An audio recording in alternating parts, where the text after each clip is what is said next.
معزز سامعین کرام، آئیے کسی بھی گفتگو سے پہلے ایک مرتبہ انتہائی عقیدت و محبت کے ساتھ حضور آقائے نامدار، مدینے کے تاجدار، مالک و مختار، شفیع المذنبین، راحت العاشقین، مراد المشتاقین، نور مجسم، سرور کائنات صلی اللہ تعالی علیہ وسلم کی بارگاہ میں درود پاک کا نذرانہ عقیدت پیش کریں۔ پڑھیں اللہم صلی علی سیدنا شفیعنا حبیبنا نبینا مولانا محمد وبارک وسلم، صلو علیہ صلاۃ و سلام علیک یا رسول اللہ صلی اللہ تعالی علیہ وآلہ وسلم۔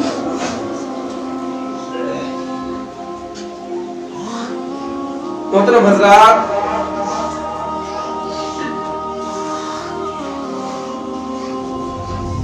ہم اور آپ جس مذہب کو مانتے ہیں، جس مذہب کو فالو کرتے ہیں، اس کی کچھ بنیادی باتیں ہیں۔ فار ایگزامپل، ہم مذہب اسلام کو مانتے ہیں تو مذہب اسلام کی کچھ بنیادی باتیں ہیں۔ میں آپ کو بتاتا چلوں کہ مذہب اسلام کی بنیاد 5 چیزوں پر ہے۔ کتنی چیزوں پر ہے؟ 5 چیزوں پر ہے۔ اسلام کی بنیاد 5 چیزوں پر ہے، اور یہ اسلام کے پلر ہیں۔ یہ اسلام کے پلر ہیں۔ مذہب اسلام کی بنیاد انہی 5 چیزوں پر ہے۔ تو اگر ہم ان 5 چیزوں کو ترک کر دیں تو گویا ہم نے اسلام کو چھوڑ دیا، ہم نے اسلام کو پیچھے چھوڑ دیا۔ اور یہاں تک کہ کہہ دیا جائے کہ اگر کوئی جان بوجھ کر کے ان 5 چیزوں کا انکار کر دے تو اسلام سے خارج ہو جائے گا، وہ اسلام سے نکل جائے گا، اسے پتہ تک نہیں چلے گا۔ اتنی امپورٹنٹ، مہتوپورن یہ 5 بنیادیں ہیں، جن میں آتا ہے پہلا کیا ہے؟ کلمہ توحید۔ توحید، اچھا توحید کا معنی کیا ہوتا ہے؟ توحید کا معنی ہوتا ہے اکیلا۔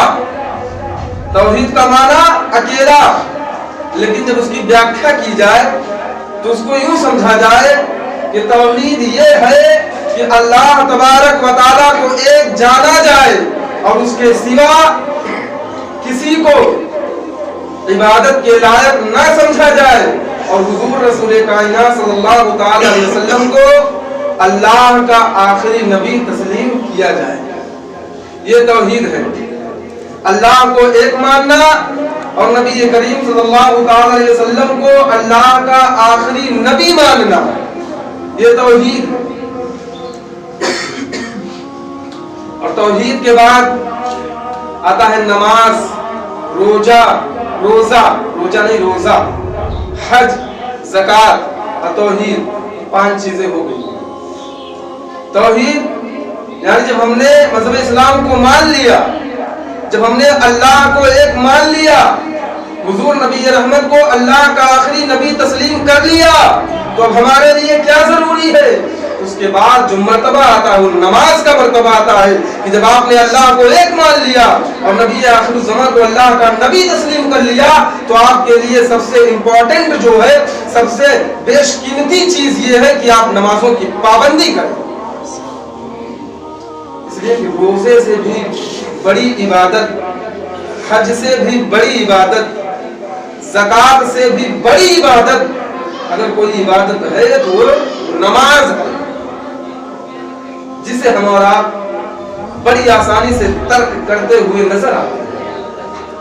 اور نماز ایک وسیلہ ہے جو ہمیں ملا ہے، اور اس وسیلے کے ذریعے سے بندہ اپنے رب کے بہت ہی قریب ہو جاتا ہے۔ انسان جب نماز پڑھتا ہے حالت سجدے میں وہ اپنے رب سے اتنا قریب ہوتا ہے، اتنا قریب ہوتا ہے کہ اللہ خود ارشاد فرماتا ہے کہ جب بندہ سجدے میں ہوتا ہے تو وہ سب سے زیادہ میرے قریب ہوتا ہے، میں اس کے قریب ہوتا ہوں۔ بے شک، سبحان اللہ۔ تو نماز ایک وسیلہ ہے اپنے رب سے قریب ہونے کے لیے۔ جو انسان چاہے کہ میں اپنے رب کے قریب ہو جاؤں اللہ کے قریب ہو جاؤں، اس کے لیے ضروری ہے کہ نمازوں کی پابندی کرے، نمازوں کو ترک نہ کرے۔ بڑی فضیلت ہے، بڑی برکت ہے نماز کی۔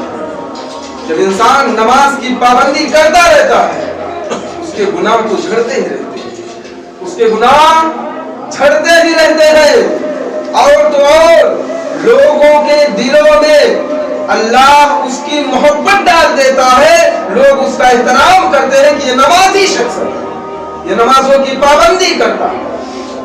اور جب کوئی انسان نمازی بن جاتا ہے، جب وہ نماز کی پابندی کرنے لگتا ہے، چاہے وہ بچہ ہو، چاہے وہ جوان ہو، چاہے وہ بوڑھا ہو، تو میں تو سمجھتا ہوں اگر وہ نمازی بن جاتا ہے تو پورے محلے میں اس کی تعریف کی جاتی ہے کہ فلاں کا بیٹا ہے، وہ نمازوں کی بڑی پابندی کرتا ہے، نمازوں کو ترک نہیں کرتا ہے۔ اسی طرح اگر بوڑھا انسان جب نمازوں کی پابندی کرنے لگتا ہے تو لوگ یہ کہتے ہیں کہ فلاں شخص پہلے ایسے تھا، اب وہ نمازوں کا پابند ہو گیا، اب وہ نمازوں کو جماعت کے ساتھ ادا کرنے لگا ہے، لوگ اس کا احترام کرنے لگتے ہیں، اس کی عزت کرنے لگتے ہیں، کیونکہ وہ نمازوں کا پابند بن گیا۔ تو اگر کوئی نمازی بنتا ہے تو لوگوں کے دلوں میں اللہ اس کا احترام ڈال دیتا ہے، لوگ اس کی عزت کرتے ہیں، وہ لوگ اس کا احترام کرتے ہوئے نظر آتے ہیں۔ ایسے ہی ایک بات یاد آ گئی، سرکار اورنگزیب عالمگیر رحمت اللہ تعالی علیہ کے زمانے میں ایک بہروپیہ تھا، اس کا کام ہی یہی تھا کہ بھیس بدلتا اور لوگوں کو دھوکہ دیتا تھا، بھیس بدل کر کے لوگوں کو دھوکہ دیتا تھا۔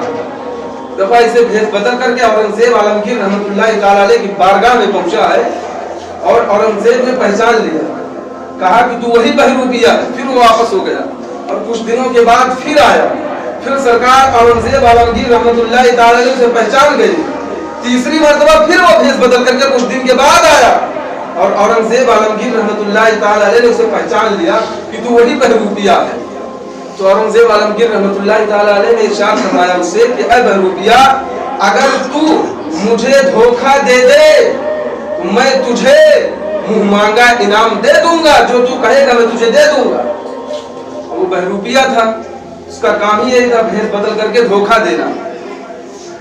وہ جو اس آبادی سے دور ہو گیا، اس انسان جگہ میں چلا گیا، اب وہاں جا کر کے اللہ کی عبادت اور ریاضت میں لگ گیا، اور اس قدر لگا کہ دنیا سے اس کا رشتہ ٹوٹ گیا، اسے نہیں پتا دنیا میں کیا ہو رہا ہے کیا نہیں ہو رہا ہے، اتنا زیادہ وہ رب کی عبادت میں مشغول ہو گیا۔ اسی راستے سے ایک شخص کا گزر ہوا، اس نے دیکھا کہ کوئی اللہ کا نیک بندہ ہے جو صرف اللہ اللہ کرتا رہتا ہے، وہ آبادی سے دور ہے، رب کی عبادت میں مشغول ہے، یقیناً یہ رب کا کوئی خاص بندہ ہے، یہ اللہ کا کوئی نیک بندہ ہے۔